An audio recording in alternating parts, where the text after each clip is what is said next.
what you have in front of you is a copy of the first page of the Talmud, and a translation for pages 2a and 2b. We talked last time about the kind of where the Talmud fits.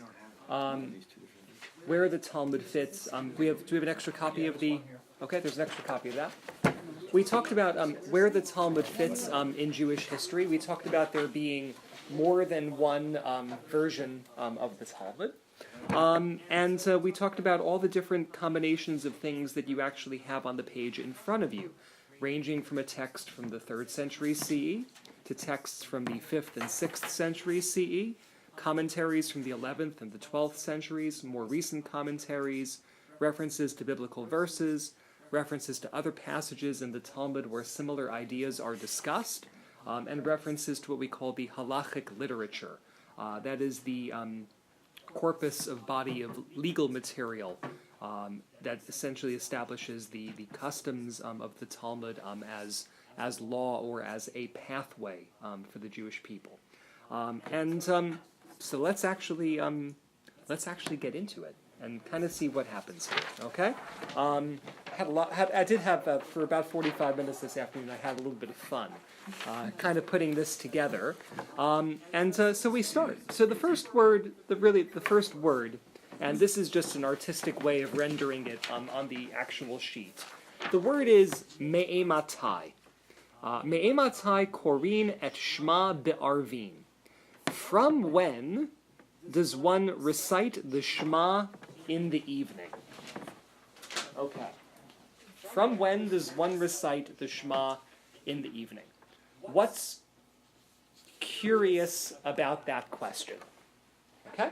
And what we're doing is we're starting with the Mishnah. Okay? This is the tractate known as Brachot, blessings. We start with Mishnah, and then we have Gemara, which is the commentary on the Mishnah. Okay? So what do you want to ask about this opening sentence?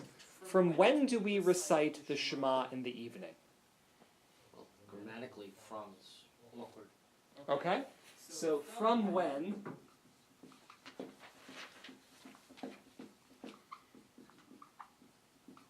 is awkward. Why is it awkward, Al? Just say when. Just say when, okay? So interesting, right. So the question could be, when do we recite the Shema in the evening? Ematai, korin et Shema ba'arvi. When do we recite it? So this question of from when asks us kind of to consider perhaps some boundaries, more so than it asks us to consider the exact time. Okay, so from when is an awkward question. Roy? Would there be a further question to when? In other words, in terms of bracketing time? Okay. This is not going to go. That's all right. We have another marker. And it's just as bad. To when. Okay. Okay, so from when and to when. Hi, Russell. Thank you for leading the menu. Very well. Okay. From when and to when. Okay, what other questions? When I think about something in the evening, I would sort of like make an assumption we're talking about sundown, but evidently, based on the length of the page, there's more to it than that. Okay, what time? I'm going to take away the word sundown because that's also questionable. What time is evening? Okay? So we have an assumption that we're doing something in the Erev, in the Arvin, in the evening, but we have no idea what that time is, right? Okay, so what time is evening? Okay, and there's another big question that's coming out of here. Big question. Why are they asking about the evening? Why evening? Okay? Wasn't the big question I was thinking about. Now, why evening vis-a-vis something else, or why evening just in general? Day, afternoon, in comparison to other things. Why start with that? Well, is there a me'ematai in the morning? Ah! Mishnah? Is that a different? Uh-huh. Okay, good, Different good, good, good, good.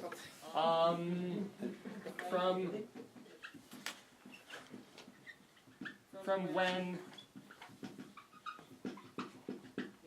morning? And why are we starting with the evening as opposed to the morning? Is there an Because the issue day here? starts in the evening.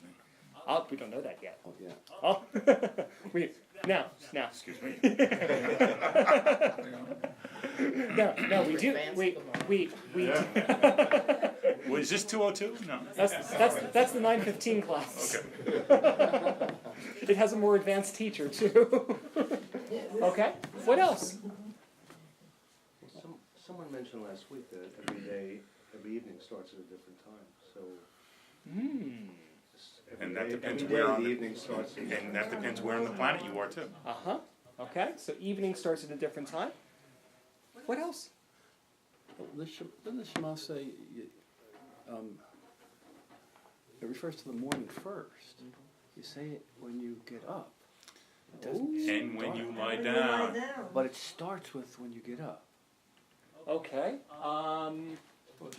Wait, the B'shachtacha. No, it's when you Uvkulech. lie down and It's- then you it's- get up. Right? It starts the other way? Yeah. Yeah, because the okay. day starts then. Cool. We don't know that yet, but yeah. Yeah, you're in the next class. Okay. Okay. But this is also, but this is the first time now that we're hearing the word Shema. The very first question of the Mishnah is, what time do you recite the Shema in the evening? But What about all the other verses? Why that one? Is that what okay, you're saying? why the Shema? And at the same time, not even just why the Shema. What's the Shema? Okay.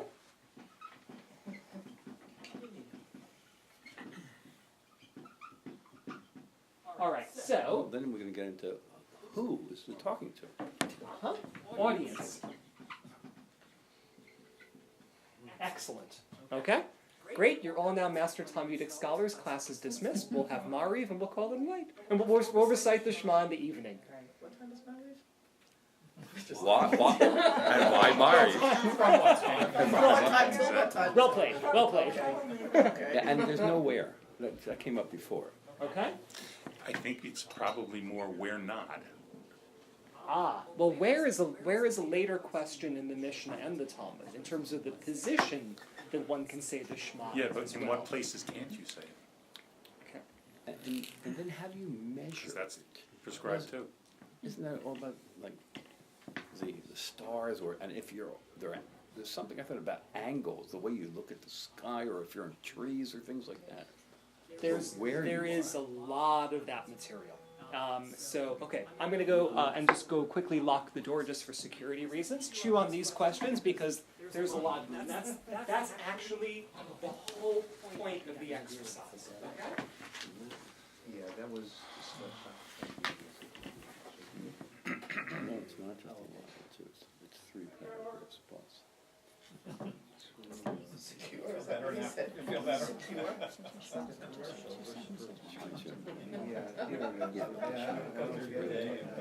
Did I not tell you that box 5 shall be left open? Okay, anyway.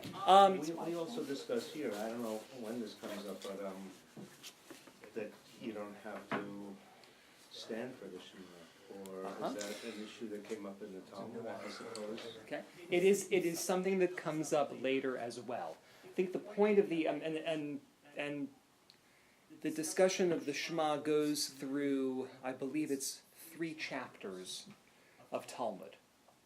So when I say later, I tried to think it through, that if we got through a quarter of a daf, meaning half of a page, tonight, how long we'd be here if we did half a daf a week, we'd be here about, well, the next 1,300 years, which is a thing of beauty. That in a matter of 5 words, me'ematai korin et shma ba'arvin, all of these questions have just come up. Okay? And that's part of what it means, as many, and almost everybody, I would think everybody in this room knows, that's what it means to unpack a text in Jewish tradition, is to ask questions about what each and every word means and what it signifies. Okay, so now the good news is, the goal of what Talmud is trying to do is to provide us with some answers and some guidance. And there's already some answers and some guidance in the opening Mishnah. Okay, so the text continues. Okay, so the first thing is as follows. Okay, so your first answer. Misha'a shehakohanim nichnasim le'echol bitrumatan. Okay, from the hour that the priests enter.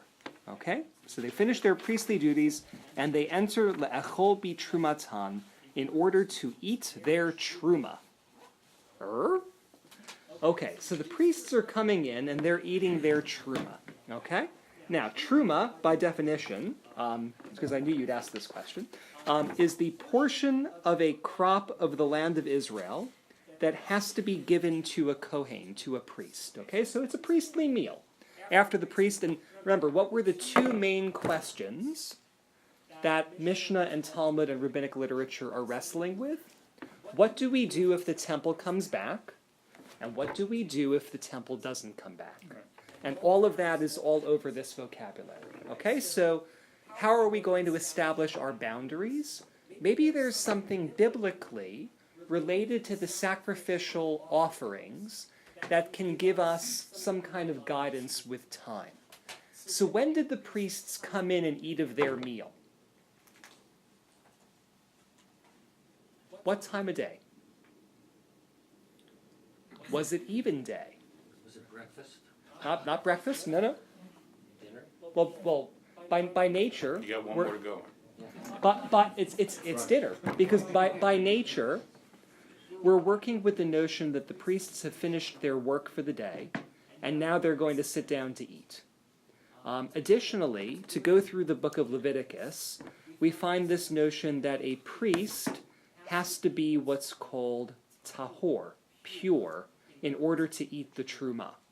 And what that happens is that the priest only becomes tahor or pure at nighttime, after he's completed the process of immersing himself and cleansing himself from the day's offerings. So we're now making a connection to something between evening, nightfall. Somewhere around there is going to be the time that we start working with. Okay, so what we're trying to go for is some kind of definition. So what exactly is evening?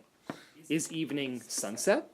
Is evening nightfall? Is evening dusk? Is evening 3 stars in the sky? So we have an idea that the priests came in and they ate their meal and it was nighttime. So is the priest eating their meal an alarm, if you would, for when it's time for Ma'ariv, or when the earliest time for Ma'ariv would be? Maybe. I'm gonna leave that as a definite maybe. Okay? On one level, it's simply trying to create that is the early boundary of when one can recite the Shema. An early boundary. And as we're going to see, there's even a bit of discrepancy as to, or difference of opinion as to what this should be. Okay, so the hour that the priest comes in to have dinner. Let's translate truma as dinner. The priest is having dinner. What time did everybody eat dinner this evening? 5? 5:25. You got the early birds. 6:30. Okay. 7. Okay. So we're all having dinner. yet. Was that? Not yet. Not yet. Okay. Oh. All right. So we have this early boundary of when the priests come inside from their labors and they're eating. Okay. And this first opinion says, Ad sof ha'ashmura harishona, until the end of the first watch. Okay, Divrei Rabbi Eliezer. Okay, so what questions do you want to ask here? What's the first watch? Okay, okay. So, first watch, so is 1/3 of the night. Okay. Now you want to ask the question, what's the night? You kind of see how this is going to develop, right? Okay. So it's the first third of the night. Now, there's something in Jewish tradition that has come to be known as halachic time. And the principles of halachic time is that you have 12 daytime hours and 12 nighttime hours. And 4 hours. which is a quarter, is like even in the military, it's 2 hours on and 4 hours off. Interesting. But the natural sleep pattern is 4 hours of sleep, and then you wake and then go back. Can I ask Maureen if that's, Well, that's why we had all the crashes with the Navy. but you know, Yeah, that's right. Okay, now, we talked about having dinner at 5, 5:25, 6:30, 7 o'clock, not yet. Okay? Now, what's the problem with 12 hours of daytime, with exactly 12 hours of daytime and exactly 12 hours of nighttime? doesn't fit everybody's schedule. Doesn't fit everybody's schedule, and what else does it not fit? The sky. Depending on the time of the year. Bingo. Exactly. So now I went into my handy dandy phone app called Pocket Luach, and I found right now at this time of year that a daytime hour is between 50 and 51 minutes, for a total of 606 minutes of daytime. That's just for today. And for nighttime, a nighttime hour is approximately 69 minutes, which is a total of 833 minutes So of you nighttime. did the math. No, what's it called? Pocket Luach did the math. I'm looking at it. I didn't. Now, so apparently, What does that mean? So, if 51 minutes constitutes an hour, what you're saying that given the amount of daylight, you take that total amount and you divide it, and that's the definition of an hour then? that's the definition of a halachic hour in the daytime, and a definition of a halachic hour in the nighttime. All based And on they're this 12. all based on 12 equal parts for daytime and for nighttime. So the question is, why 12? I mean, you asked the questions, why 12? That's a great question. That one I don't have an answer for. Okay, we'll keep going then. Okay. That's a very good question. That's a very good question. That one I don't know the answer This to. is interesting. Okay. No, that's Keep going. No, the Babylonian counting method. Yes, yes. okay. Based on day 16. Right. Yep, yep. So today's length is 606 minutes. Based on 24 hours, based on 12 hours, is half of that. So it's outside the document is the source. Okay. So it would be a Babylonian influence. Interesting. Which would make sense. Okay. Now, were the the Romans influenced by the Babylonians as well? I think they were. I think this was Okay. basically how people Because tell time. because the notion of where the Mishnah comes from, the Mishnah is written predominantly in Yavna or outside of Jerusalem. So there's Roman influence, and if there's Roman influence, then there's Babylonian influence. So then there's that confluence of perspectives about there being a 12-hour day. Well, it's a Babylonian Talmud.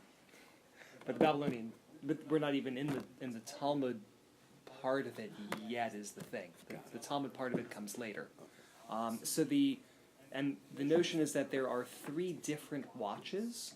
So there's the first watch, the second watch, and the third watch.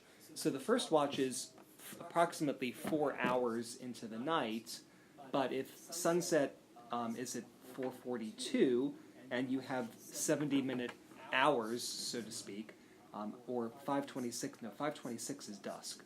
That takes you to about 10:29 is the end of the first watch and the beginning of the second watch. So as long as you said your Shema, according to this opinion, from the time the priests come in, around 5 o'clock, till about 10:30 at night, if you said the Shema in that time, according to Rabbi Eliezer, you're fine. You're good. You had during this period, your time to say the Shema, you're done. How are they measuring this stuff so accurately back then? They didn't have what we have. How are they measuring the time? I mean, what were they telling by? When I said 12 hours. Well, what were they telling by at night? Well, they have to go by whatever. It wasn't accurate. No, of course not. It's more accurate during the day, though, because they have the sun. Or perhaps estimating a third of the night. Now, this was this first part was the opinion of Rabbi Eliezer ben Hyrcanus, who was a disciple of Yochanan ben Zakkai, and who tried to make things as strict as possible. So he lived sometime around 80 to 120 CE. He followed. There were before this particular rabbi, there were 2 schools of thought known as Hillel and Shammai. Shammai was quite restrictive. Hillel was much more lenient, and Eliezer ben Hyrcanus tried to side with Shammai, saying that you had to do things as strictly as possible. But now we're going to have a couple of differing opinions, okay? So the following then says, V'chachamim omrim, and then the sages say, ad chatzot, until midnight. Okay, so rather than saying that you have until the end of the first watch, approximately 1/3 of the way through the night, other sages disagree with Rabbi Eliezer. What do they say? You have until the middle of the second watch. Okay?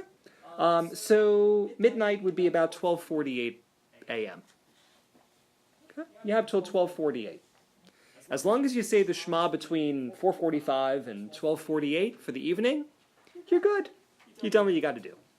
Now, Rabban Gamliel, who himself was considered a grandson of Hillel. Okay, so if you're a grandson of Hillel, are you going to be more stringent or are you going to be more lenient? More lenient, okay? So he's going to give something else. Rabban Gamliel Omer, Ad sheya'aleh amud hashachar. Until the cresting of the sun in the morning. Wait a second. So we have one guy who's saying, do it by 10:30. You've got the other sages that are saying, do it by 12:45. And here you have another guy who's saying, as long as you do it by about 6:30 the next morning, you're good. So when was it decided that this was all too complicated and you just say it when you wake up and you say it when you go to sleep? Yes. Okay. I'm surprised, they're not giving reasons. You know, you Not think yet. part of the discourse is that coming up. Right. So in order for there to be the reasoning, that's really more what comes up in the Gemara. What you find in the Mishnah is this rabbi said this rabbi said that, and that rabbi said that. Here you go. And it's left unaddressed and unresolved. It's for you to argue amongst yourselves. Okay? And then in the Gemara tries to reach some conclusions about why it is this way. Some of the Gemara's conversations, with due respect, though, is a bit needle in haystack. So you have to really kind of search for it, and it then becomes tangential in nature, which we may or may not see. And sometimes it's really, really direct, and sometimes it's like, wow, they're noticing that about the verse? I don't know what I'm supposed to do with that, kind of thing. Okay, so we now have 3 different opinions, and now the text is going, so Amud HaShachar is essentially where the light in the sky is beginning to change, and you can notice that it's no longer dark outside. So as long as you've said Shema by this time, Shema for the nighttime, by the time the light begins to change, according to Rabban Gamliel, you've fulfilled your responsibility. Now, before we even go any further, just one second, Barbara. What's best? Knowing what we know, if we understand it as when you lie down and when you rise up, when is it better to say the Shema?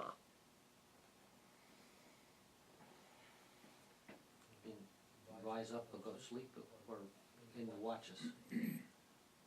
I don't understand the question. Okay. So I think All right. I think the answer is both. When is it more advisable for you to say the Shema? In the nighttime, or is it better for you to leave it until 6:22 in the morning? Why add one better than the other? Ooh, very good, Steve. No, it's, I would think it's the evening, because you want to say it while you're still in that chunk of time. Uh-huh. If you wait to the end, you may end up, you may be beyond that boundary. You're supposed to try to hurry to do the right thing, to do a mitzvah or something, you're supposed to do it as quickly as possible. All good ideas. Well, So also by doing it early, you're complying with all these interpretations essentially. excellent. Okay. So all good perspectives. Let me offer an example. There's a custom between Passover and between Shavuot for counting each night of the Omer, which is marking each of the 7 weeks. Now, what I'd spoken to a professor at Hebrew Union College because I had a bit of an issue. The issue was that I was on sabbatical in 2012 during the time between Passover and Shavuot. And what happened was that I was traveling from Los Angeles to Fiji with the time change and with the and with crossing the international date line. So I think it was like I got through day 42 of the Omer. I was like, how am I going to get to day 43? Because by the time I landed in Fiji, it was 5:20, the morning of day 43, and you have to say it at nighttime before it becomes daytime. And I landed before sunrise, so I was okay to acknowledge it as day 43 with blessing, without actually missing the day, even though I'd really essentially skipped 24 hours. And I found myself, as I got off the plane, it was still dark outside, thinking about this passage and what comes up next. And we offer this, and they offer this as a parable to try to teach the lesson of the text. Ma'aseh, an example. Uva uvanav mi beit hamishtet. So there were some guys, his sons, the sons of Rabban Gamliel. They came from Beit Hamishtet. They were out at the pub. Hey, they've cut, and they translate. They translate it as a wedding feast, but Mishtet is there's a bit of a drink. They're in the drinking house. It literally means the drinking house. Right. Amrulo, and they said to him, Lo karinu et Shema. We haven't yet recited the Shema. Amar lahem. He said to them, Im lo ala amud hashachar. If the sun or the light has not changed in the sky, chayavin atem. You are obligated to do so likrot. Okay? Now, so if it hasn't yet changed in the sky, if you got home at 3 o'clock in the morning, and you haven't said Mariv, if you haven't said the Shema yet, you're obligated to do so. Okay? You know what it's saying? It's saying we have a great Talmud class, we daven, we go out for drinks, we come back, it's 2, 3 o'clock in the morning. Wait, we've already said the Shema as part of our prayers, we're good. Because we davened first. Have another drink? Why not stay out, right? Okay, next part. Okay, velozo bilvad.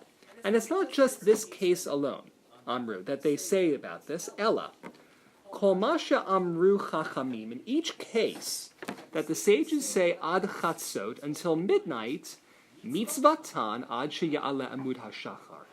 The commandment actually extends until the time that the sun crests or the light changes on the horizon. The question I've been having is the third time that it says Amud HaShachar, and I didn't look at the English first, but for me, I always thought this meant not the sun. You're right. It's not the sun. I'm confusing my terms Okay, here. is it? It's a morning star, isn't it? A morning star, the first star or the last star of the evening that remains in the sky as dawn suddenly erupts in the horizon or in the sky. Hashachar is not, I mean, the word shacharit comes from this. It's the morning star, it's not the sun. And again, you know, we're going to have a whole big discussion. Maybe the sun is the morning star. Barbara's I didn't think so. Barbara is correct here. The way that it was taught to me, and Because now we're going to talk about midnight. and I did what's it called? I did confuse my terms here. Oh, okay, Nates but I'm just- hachama is the appearance of the sun when you start to see a sliver of the sun on the horizon. That's called sunrise. Nates hachama. Right. Amud hashachar is when the light in the sky begins to change. So it's like the standing of the light, so to speak, and it's dark over there, and all of a sudden you see the colors start to change, and that's considered Amud HaShachar. And that's approximately 40 minutes or so before the sun starts to pop up. Mm-hmm.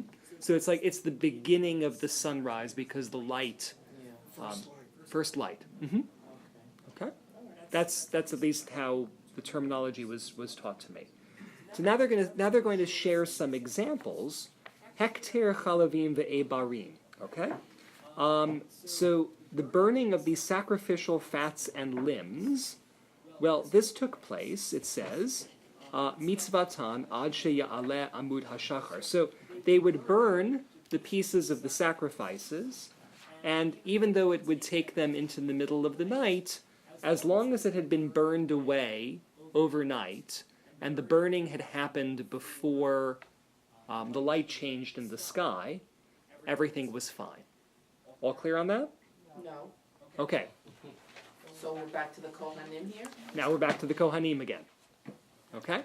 So the I Kohanim, mean, because we're talking about two things at the same time. We're talking about from when to when you say, Shema, and then we're talking still about the priests and what their relationship is. And as that goes into the discussion of this time. Yes, because they're trying to derive from the ancient sacrifices in the temple what would be the appropriate time for reciting their prayers now that they don't have a temple. So they're relying on the priestly experience. And the priestly experience was the priests ate their truma at nighttime, and also there were those priests that had to burn fats and limbs and other parts of the sacrifice, because to leave it over until morning would have been an affront to God. So they had to get rid of it overnight. And what does overnight mean? Overnight is we should try to get this done by midnight or as quickly as possible, but if it doesn't happen until we get to the changing of the light in the sky, we're okay. So that's how we know we have a parallel between the burning of these sacrifices and the recitation of our prayers. We're linking the context of one practice to another practice, and if the practice is followed in this way here, we can draw a logical connection and thus have the practice observed in this way here. Often that's, I believe it's called a gezerah shava. It's like a bridge. The direct translation is like an equal link or an equal bridge, and drawing the equal logical connection. That the practice was done this way up until that time, so the practice is done up until this way and that time. Fred. What if you miss? You miss the Shema in the time frame. What's the recourse? Chapter 4. They'll get to it. I think stoning has something to do with it. Light stoning. I'm being playful, and yet at the same time I asked that very question of Dr. Mark Wachowski when I sort of did like 3 weeks of research towards a doctorate. And chapter 4 opens with this notion of reciting the Amidah, the standing prayer. And if somebody misses the afternoon standing prayer, the view is that in the evening they need to recite the afternoon standing prayer and then recite the evening standing prayer. That you owe God, so to speak, one full standing prayer. So what happens if you miss? There's an obligation to go back and to recite it with certain prayers, the details of which are probably are beyond my ability to explain at this stage of the evening. But it's a good question. What happens if you don't recite this? Okay. Now then. Oh, sure. In our lives, midnight has a lot of significance because we end one calendar day and go to the next. Mm-hmm. I don't see how in a Jewish day, if it starts in the evening, where midnight would be relevant at all, because it's just, what's 12 o'clock if you start? What is midnight? Why would there be a deadline at midnight? Because it's like, what is midnight? It's just, it's the next calendar day, but it's not the end of the Jewish day. I don't really. But is that like the height of the moon or something? Not always. It's not always the middle of the night. Is it the 6th hour? I mean, is that what they're thinking? I think Debbie's onto something here, because during the daytime, the afternoon times when one can recite the afternoon prayers are based minimally on 6.5 hours into the day, and any time from 6.5 hours into the day until sunset, which is the end of the 12th hour of the day. So the sense of until midnight could just be, well, this is the first half of the night, and then what's the second half of the night? As a way of just trying to delineate between what we'd prefer is people to really recite the Shema before they go to bed. But this is just an extensive way of us kind of getting into this and being able to highlight the different times and terms. You know what I'm finding really surprising? These are not even peasants, just like wandering, whatever, that they cared about time. We say now like everybody's rushes to get to work at 9 in the morning or leave at 5, and we're stuck with like what television show is on. We're really dependent on time. Why did they even care? They woke up, they did their stuff, they went to sleep. I don't understand why it even mattered to them. I was talking to somebody who actually did their dissertation on time, and on sleeping and all. He's a historian, and he said like people never really slept the night because people were sick at night and were up, and there were animals wandering around and all these things, and like you just could have grabbed sleep when you could, and you didn't have like a regimented day like we have today. So why did all of this even matter? It's like they didn't have watches. So Debbie, you said regiment is what I just heard in your word. Isn't it a way of regimenting our day? For us, we had regimented lives. They didn't. It was Well, they the did. sun was out, the sun went out. They didn't have lights. And yet at the same time, I think the word that comes to my mind is liberating. That this is their free will intellectual exercise, and it's words on a page for them. It's a way of them having their conversation and them expressing their intellect and them challenging the meaning of various words. This is their Torah study, and their Torah study at the same time is their way of we have some questions about the Bible and about the Torah and about God, but we want to serve God in the best possible way. So let's really try to figure out, like a logic puzzle, what God's trying to teach us. So if this is just sort of like an intellectual exercise, did everybody around follow the time and care about it at all? They didn't all have their like iPhones ringing going like time to say the Shema. Did people really Great point. care? I think some people cared, Yeah. and I think there are places in there are texts that I've shared in the Shabbat morning class that seem to reference that they knew that not everybody cared, Right. or that not everybody cared in the same way, or that not everybody was as detailed as them. Here you have Rabbi Eliezer, who's in one school of thought. You have the sages, who one could say, well, they're just being playful or they're ganging up against him. Then you have Gamliel, who comes in, pardon my language, with the trump card going, no, it's like this. And you have a whole conversation in just a matter of 3 lines about, well, what's the right way? Well, we don't have the answer. We have the conversation. Well, as an influence for time, it was a strong military presence around, and you have interior guards that are regimented and can only stay up for so many hours, so they have to be rotated on a regular basis. Right. So maybe there was symbiosis going on. It's an interesting point. The term in itself, watch. Right, exactly. Let's say somebody is patrolling, and they have to know when they patrol and the next guy comes on duty. Regardless of whether it's religious or not, it's just the way the community works. Also, someone mentioned around here this idea that people did not sleep tonight. It seems that, I just read this the other day, I forget where, but it seems that the natural order of things for humans is you sleep around 4 hours, then you get up and do things for a couple of hours, and you go back to sleep for another 4 hours. But you couldn't do much we at don't night do because that there was now. no light. I don't Well, think it's, considering the number of children they had a lot of time, they did a lot of things. There you go. I think this is not about liberation. I think it's about control. Okay.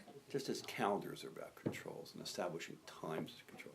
So I think that it may be interesting for a certain class of people, for the priest to talk about, but to think that the population is thinking about it the same way, there's really very different. The military things and watching and guarding things is very much a thing of a particular strata of society. It's not the rest of society. So I think we've got to think about that. But I don't think this is about liberation. It may be fun for them, but it's also, this is what you ought to do. We'll figure this out. Now you do it. I think there's something to be said for that as well. Barbara? Isn't it intrinsic to this study that this very large question that you're bringing up about time? This is huge, time and place in this whole universal system. Time is intrinsic to our Judaism. Look at the very beginning of the Chumash. In the beginning, what does that mean? And God's creation, and then why is it delineated into 6 days? One of the very first things things God creates is, you know, fire, earth, air, water, whatever, but then there are days and there's a sun and there's a moon, so we're talking about, you know, these concepts now. So it's very much in the Jewish theological belief that there is a structure that is like an a priori, because it's out of,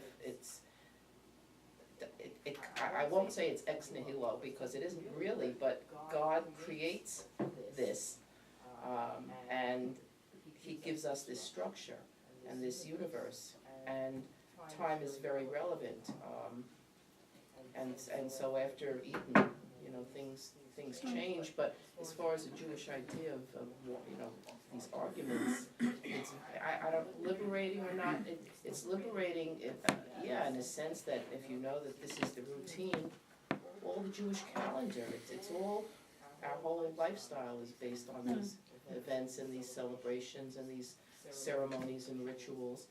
That's what we do. Those are things you can count by the sun rising and setting and the moon coming out. So I mean, it's pretty obvious, I think, to say there's a day and a night, and everybody saw that. But you don't see an hour, and you don't see a halakhic time. You don't, people, peasants, whoever, don't see that. That's, you see, you wake up, you do your stuff. It's dark, you go to sleep. You don't have candles. Certain tribes feed So- chickens and certain tribes don't Yeah. feed chickens. So.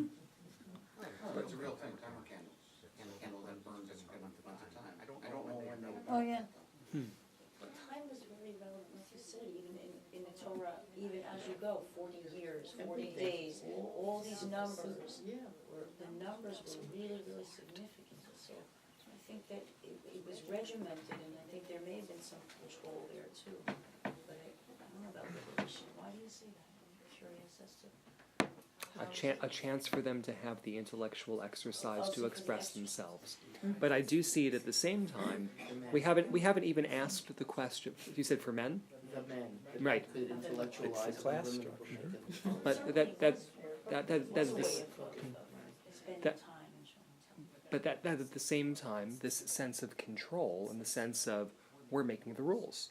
We don't even know. We're talking about this thing, the Shema. Now we have an idea of what the Shema is in this room, but if I'm reading this, I don't know what the Shema is. Is this the first time the word Shema is mentioned? I mean, because it's a little bit tricky, you know, that, what's the big question here? And I wasn't following you at all. Is this the first time that this prayer Shema is referred to in the Gemara? It's like the Saturday Night Live cold open. Right? It's like, just jump right in. Jump right in. What's the Shema? That's So the there big, was a Shema, obviously. that there was something that was the Shema, but it's not even addressed in the opening paragraph to say the Shema is ... Exactly. From when do we recite the Shema? Yes, I didn't know there was a prequel So- to this or Maybe something. So, everybody's just but that's just is. There is no prequel. That's what I That's- what I didn't that's the- understand. Oh, really? Well, that's the point that. This is- Sounds like I wasn't getting. Isn't this the advanced course? You need the prerequisite first? But that also factors into your concept about control. If you have part of the audience that knows what you're talking about and part of the audience that doesn't, Well, some people didn't sign up for any of the courses. So they don't know because then they don't care. So I don't know how many people in the class, you know, play the But we're analogy also all the way assuming through. that, again, this is, But is this intended to be the first course? this is intended to be the beginning of the first course. Yes. This is page 1. It doesn't get any and there's but it not- doesn't say that it's But is it linear. assumed that, no, is it assumed that you have read something else prior to this course? We don't know that. We don't know that, Okay. Okay. Anyway, Wouldn't it assume that you've read Torah? would they assume that you know how to read? So this is only the people who can read. This is getting to be a smaller and smaller group as we talk. You're absolutely right. But also, if one even accepts that it's an oral tradition beforehand, who's having the conversation? Who hears the conversation? Where is the conversation being had? In what time is the conversation being had? You know, if Russell, Joe, Roberta, and I have a conversation at 5:30 on Thursday, there's no guarantee that Roy and Debbie and Jerry have had the same conversation. You know, and if the four of us come together and we say, no, the law's this way, no, the law's this way, no, we've agreed, this is the law, then to transmit the law to Jerry, Debbie, and Roy. And then Al says, well, what's this law that you've just decided? Yeah, it's somewhat arrogant, Also, Rabbi, It's a committee. the It's a committee. which is overruled by the other Gemara committee. are in Hebrew, correct? I'm sorry? The Mishnah and the Gemara are in Hebrew, The Gemara is partially in Aramaic. partially in Aramaic. Okay, so you had also mentioned that Hebrew was the language, going to what you were talking about, Joe, is the language of the upper class. So, I don't know, but it certainly and, was you know, of so the, that they're arguing about all this stuff in Hebrew is, you know, you're right, we're gonna come up with this idea, and all you guys speaking Aramaic, you're gonna do it that way. Because we've argued about it in Hebrew, and you didn't understand it anyway. Why start with the Shema? That's the final prayer of who we are. So that, is that the actual reason that we're starting, because everything begins with the Shema. This is the one prayer. And the beginning, the evening, obviously the day starts in the evening, so is that the first thing we're supposed to say in the evening, but it isn't. No, because we usually start with the Baruch Hu and then two prayers before the Shema, as we're going to find out. So some of these questions we have to hold on to allow ourselves to just kind of trust the process. But what we see in the learning. What was that? We're gonna need more time. are we gonna change those 12 to 14 now or something like that? So I have a quick question. I got it. No. You got it? Okay. All right, Roberta, what's your question? Quick question. Maybe there are documents that have been lost to history. Is it possible there was something we haven't found it yet? Maybe. Oh, we don't know. No. Something prior to this. Yeah, that just doesn't. It's in some cave somewhere. We also don't know if it's something that was lost in the passed down oral history Yeah. and just never got written down. Well, And it was assumed. let's kind of see, I guess, where the text takes us. Okay. So we were on the notion of the notion of things being burned. It extends until the changing of the light. V'chol hane'echalim liyom echad, and anything that was supposed to be eaten in one day, that had been sacrificed, and you have the best parts left over. Mitzvatan ad sheya'ala amud hashachar, as long as you have eaten it by the time the changing of the dawn, so to speak, you're fine. Im kain, lama amru chachamim ad chatzot. So why? So if we have until the changing of the light in the sky, why did the sages say until midnight? And we have a response. Kedei laharchik adam min ha'avera. In order to distance a man or to keep a man far away or cause him to stay far away from sin. There you go. Okay? What are you saying, didn't work for you? So for example, if I recite Shema at 10:30 at night, and that's my evening Shema, and I've done that before midnight or before I go to sleep, it's probably much more reliable that while I'm focused on the evening, I do my evening prayers. Because when I wake up at 5:30 in the morning, I'm checking my email, and I'm getting ready, and I'm going to the gym, and then I have to get ready, and I have to help Lisa get the kids ready for school and get them off to school, and by then it's already very clearly morning, and I've missed the evening prayer. So I can, if I want, say my evening prayers at 5:30 in the morning. But it's more likely that when I wake up at 5:30 in the morning, it's going to be 5:30 in the morning, and it's not going to be nighttime in my mind anymore. So doing this in the nighttime has its benefit. So the idea is you have, essentially, this paragraph from the 3rd century is saying, you have all night long to say this prayer, but the sooner you do it, the better, for your sake. Even though if you leave it till the last minute, you're still absolutely fine. That's essentially what it's saying. As a novice, how long is the prayer? How long is the Shema? 15 minutes? Shema is essentially 3 paragraphs of liturgy. So it's Shema Yisrael. It's 5 minutes. It's and that's bringing a nice spiritual element to this. when am I taking 5 minutes for God? When am I taking 5 minutes to compose my thoughts and to connect with my Creator in an act of prayer? That this is all great intellectual exercise, but when am I using this as a spiritual guideline? And we said this last week, that do we have the question, we have why the evening, why the day, why the afternoon, why start here? We haven't asked the question, why the Shema? And what's important about the Shema? Stopping to Shema, or to hear or listen to the presence of God in our lives, what's it saying? You should do that at the end of the day, and you should do that at the beginning of the day. Is it best to do the Shema when you're mentally fully awake or alert? Or can you just woke up and should you be, That's either chapter 2 or chapter 3.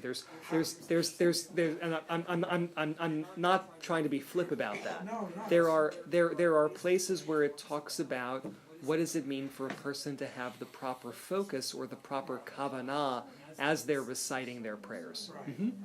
right. Okay, shall we move on? Yeah. Okay, let's move on, because now you'll notice, if you're following along on the original Hebrew pages, you have a gimel and a mem. And the gimel and the mem is the sign that the Mishnah has now finished, and now we're into the Gemara. Okay, so now we're into the Talmud proper. And we're no longer in Hebrew, we're now in Aramaic. Yikes!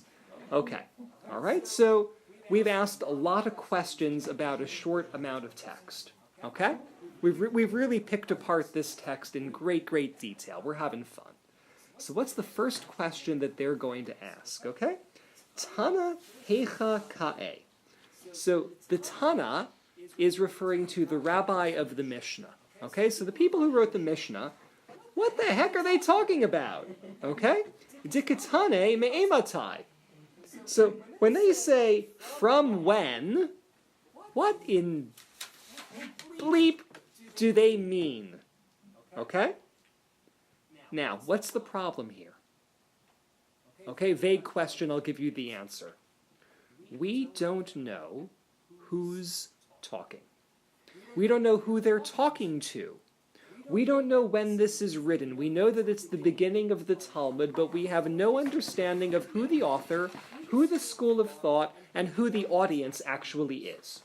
Literally, we have an anonymous, amorphous text that has just jumped in without identifying itself, saying, "Hey, what's the guy in the Mishnah talking about?"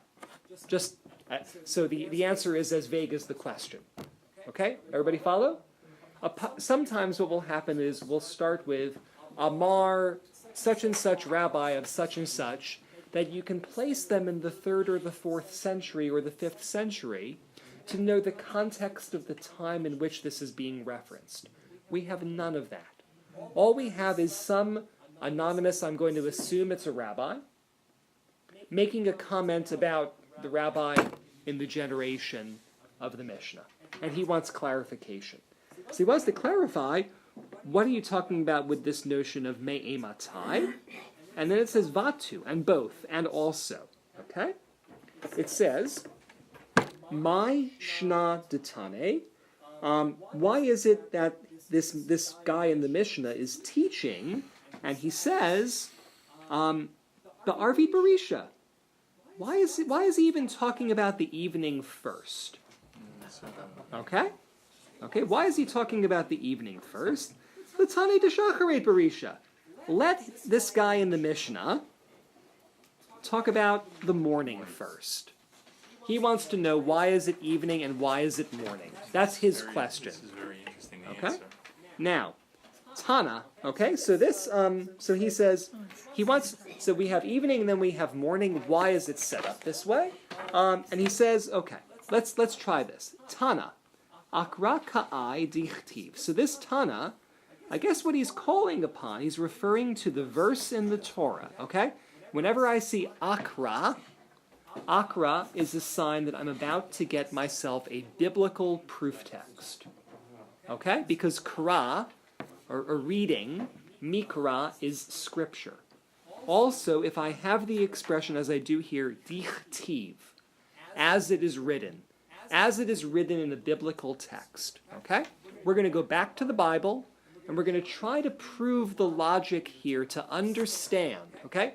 So, me, Rabbi in Talmud times, is trying to understand that doofus in the Mishnah times, that rabbi that I don't understand.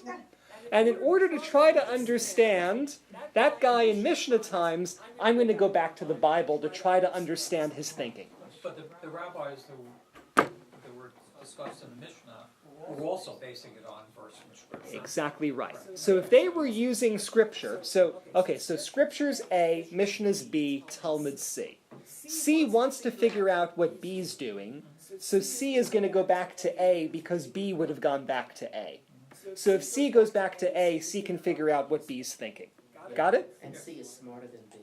Ah, because C lives hundreds of years later. Okay, and even the notion of Gemara, ligmor, to finish or to complete. I mean, if ever there was an arrogant text to suggest, well, we're going to give you the final word, this is the answer, except it never really does. In completion, for that matter, okay? Dichtiv. As it's written in our biblical text, okay? B'shochbecha uvkumecha. When you lie down and when you rise up. And that's When you the walk one I along the way. remember. Because that's why you talk about the evening first. Exactly right, because at what time of day do you lie down? Well, one usually. Right? Yeah. And at what time of day do you rise up? I was like, Okay? So what does that actually express? That evening comes first and morning after. after. Okay? Vahachi katane. And then he continues. There's a very interesting thing that kind of skipped over. In the English, it says, it talks about, let the Tana teach regarding the recitations of the morning Shema first. Since most mitzvot apply during the day, the Tana should discuss the morning Shema before discussing the evening Shema. Interesting. Okay, and I'm not working from that translation right now, but that's a great point. And it also says, just as the daily morning offering is discussed before the evening offering. So what that's doing is, and thanks for bringing that up, what that's doing is that's saying it makes no sense why he's talking about the evening first, Right. so we should try to see if we can find a text which turns that idea on its head. Okay? Excellent. Thank you. Go, I'll watch. But that's such a curious way of thinking. You decide what the conclusion is, and then you find the justification for it. Vayihi erev, Erev, vayihi boker, but then yom it says echad. Yom Echad. So the word for a complete cycle is day. Ah. You know what I mean? It's not a separate word that would be different from day and night. But the The word is combination of evening and morning is a day. In that order, evening and Okay, morning. it's morning. Yeah, it's both. Yom is. Okay. You have darkness first, then you have light in the very beginning of the Torah. So, Because if God's creating light, that means there was not light prior to that. okay, so Vahachi Katani, so this is what the Mishnaic rabbi is actually trying to teach. Zman Kriyat Shema, the time for the recitation of the Shema, Dish Chiva, is the time of laying down. So when does one lay down? The evening. So any time that a person is laying down is appropriate for the recitation of the Shema. Emat, okay? So when is the time? So what we need to do is we need to figure out when is the time for laying down. Well, now we have the explanation. Mishasha kohanim nichnasim le'echol b'trumatan. So a person may lay down from any time, after the priests eat their meal, or the time that the priests are beginning to eat their meal. It's because it's nighttime. A person might want to lay down. Okay. If this doesn't suffice, let's try another. It even says this later on. Okay. It even says it further down by Gimel, by He Erev, by He Boker, Yom Echad. And we're going to get there in a Or second. Yom Echad. Right? So ve'iba'eta ema, ve'iba'it ema is an Aramaic expression that means and if you prefer. So if you don't like this interpretation, here I'll give you another one. This is where I bring up the notion that it's that there's a liberation here. Okay? So as to say, yes, there's some control that's going on, and some dominance and some politics and some power. But at the same time, look at me. I'm a scholar. Okay? I can pull this one from Deuteronomy 6, and at the same time I can pull it from Genesis chapter 1. Look, I've got another proof text for you. I'm playing. Well, it means you're not going to decide. I'm going to decide. This is a power game. It's control, but I'm the one who's to decide I it. think we're Because- just generally argumentative, and it's just a lot of fun to keep arguing with each other. Well, and I mean, to some extent, really. Yes. You know? And if you think you have this proof text, well, if you think you can do it from Deuteronomy, well, look at me. I'm going to go ahead and I'm going to do it from Genesis, or I'm going to do it from Zechariah, or I'm going to go do it from Psalms, or I can find you a proof text in Proverbs. And so it becomes on many levels the power, but it also becomes a game. Where can I find the word in the scriptural text that I know so well that I can turn the word on its head and be able to say the construction of using these letters in this combination has this meaning? How do I reassign meaning to the text? Okay? So if you don't like this one, let me give you another one, if you prefer. Yalif miv riato shel olam. Then you can take it from the creation of the world. If you don't like it in Deuteronomy 6, where it says b'shachbecha v'kumecha, when you lie down and when you rise up, then I'll give you a reason for why he's talking about evening first. Genesis. Dichtiv. Okay, dichtiv again. As it is written in a scriptural text. Bing bang. Vayhi erev, vayhi voker, yom echad. And there was evening, and there was morning, day number 1. What do we have here? We have evening first, and we have daytime second. Exactly. So what do we have? Nothing more than so there. I've given you 2 times in the text where it says. However, So, can I just ask a question? yes, sure. So, when Talmudic scholars discuss, we all know it's argument. Are they taking a perspective or a point of view because of I would assume there's a hierarchical level of rabbis who are writers in the Talmud. And one would say, well, this is probably more important because it's written by this Rebbe, and this is more important. Is that kind of where the sequence goes in discussing the text? I don't know it well enough to give you an affirmative answer to that, but I think it's a great theory.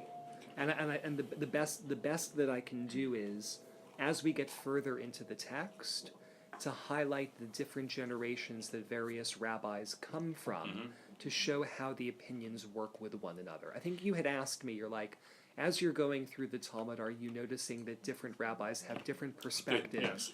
And you've asked me that, and I haven't yet been able to piece it together in any constructive way.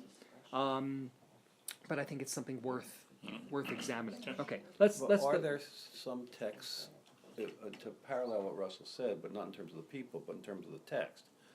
So if your source is the Torah, as opposed to something else, the Torah takes precedence, to use the word the trump, other texts. Like in this instance.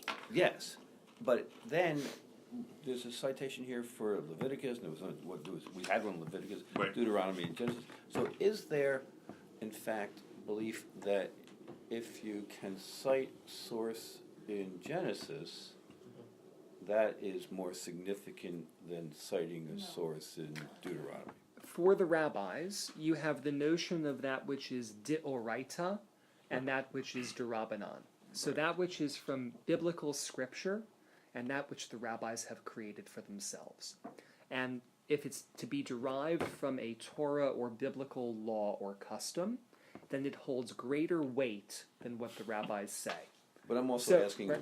Which book is the best book? You're yeah, asking, which is Genesis of a better book which than Leviticus or that's Deuteronomy? it. The or- books of the Torah are better than the prophets or the Psalms. I understand, Right, because but- because but- because the but laws within the books of the Torah, does within, one no, have no, a within, precedence? within the Chumash, it's all fair game. It's all fair game. Okay, Okay, but that's- but yeah. but that's where the 613 laws come from. So even in that regard, prophets and writings are essentially irrelevant except for quotation purposes. Okay. But if it comes from the Torah, the Oraita in the That's- Aramaic, it's which is also No, I to understand. go back to Deuteronomy and to go back to Genesis says these two verses have equal weight.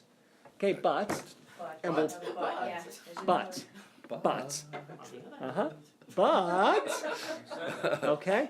Now let's turn it on its head, and with this we'll come to a close for the evening. Okay, ihachi sefa dekatani. But if I look further down in the Mishnah, if I examine any further and I go towards the end, I'm going to come up with the following. Why? Because I'm a smarty pants here. B'shachar mivarech shtayim lefaneha. In the morning, I recite two blessings before the Shema, v'achad la'achareha, and I recite one blessing after the Shema. U'va'arev mivarech shtayim lefaneha, and in the evening I recite two blessings before it, and I recite two blessings after it. What's the problem here? What's the problem? What's the order of the timing of this part of the text? B'shachar, in the morning. Should be Morning. night Yeah. first. It's kind of Aha, getting turned bingo. on its head. Exactly. Okay? So what are we doing? We're confusing the heck out of all of us. What are we doing? We're saying we have these two texts that are over here saying in the evening and in the morning, when you lie down and when you rise up. But now I have another rabbinic Mishnah guy, and what's he saying? He's saying in the morning and in the evening. I can't get it straight. Which one do I start with? Do I start with the evening or the morning or the morning or the evening? Ah! But then they conclude. Okay. Now they're going to come No, to. no, yeah, you're reading. Sorry. And he says, Latane, let this Mishnah guy make sure I don't have to go home and take any Malox to Arvit Barisha. Let him talk about the evening first also and make it easier for me. Okay? So he's really having like a, I'm just, Yeah, but who is he? Who is he? we don't even know. We don't even know. We don't even know who he is. Part Okay. A. Perhaps. I can promise you that, it's no she. Okay. Wait, so the translation on this page is broken up into paragraphs, but the This but the text Oh. in this version You have to, is you have not. correct. You have to either use a guide or try to figure it out. Which ends up having an impact on one's understanding. Absolutely. Okay. Okay? So the Gemara tries to understand this, and it concludes as follows. Tana batach ba'arvit. Okay? So we know that the rabbi in the Mishnah began with the evening, the hadar tane b'shacharit, and then later he talks about the shacharit, about the morning. Okay? Adzekai b'shacharit, perish mile de shacharit, v'hadar, perish mile de arvit. Okay. He opens with the evening, then he goes to the morning, and then while he's on the morning, he comes back to the evening to explain these matters further. I think it's this. Got that? Oh, absolutely. No test, right? Okay? All he's trying to do is to say, I'm trying to understand the construction of this. In fact, he's probably saying, I'm really confused because Scripture is not giving me a guide, and the rabbis that I'm working with are changing it around, and before I even tell you what the Shema is or why it's important, I'm trying to understand why biblically we have these words in one order, and rabbinically we have these words in another order, and you must be asking the same thing. And he's trying to piece it together logically by saying, in some places it comes earlier here, and in some places it comes earlier here, and essentially how it's constructed is not really relevant to our conversation. What's relevant is what we'll come to next week, which is what is the nature of what this prayer is really about. There's also blessings or benedictions Yes. before, Right. two before. Right. Yes. And that's actually And it's different for morning and evening. There's 2 and 1 and then 2 and 2. Yeah, it's different for morning and evening, and that's the structure that we retain today in our prayers. We have the Mariv Haravim and Ahavat Olam before the Shema, the blessing of redemption and Hashkivenu after the Shema. In the morning we have Yotzer Or and Ahava Rabbah before the Shema, and the blessing of redemption after. So the order and construction of our prayers takes us back, even to this text, that every single night of the year and every single morning, the construction of those prayers around the Shema has been retained in this form since the 3rd century. And if I go to page 9 or I go to page 11, I find actually where in the Talmud these prayers come from and what earlier forms of these prayers actually looked like as well. So this is what we've done here today. In addition to really asking some very thoughtful and very good questions, is seeing the complexity of the structure of Talmudic text. How the Gemara tries to open by commenting on the Mishnah, how the different opinions of the Mishnah are recorded, how we try to bring in biblical proof texts to try to give supporting support to our reasoning and to our logic, and how in some regards we don't even have an identity to the author of who is actually writing and recording these pages. And I think that's probably a good place to stop, because next week we're going to be introduced to a character known as Mar, and Mar is a rabbi who's going to give us a little bit of further perspective.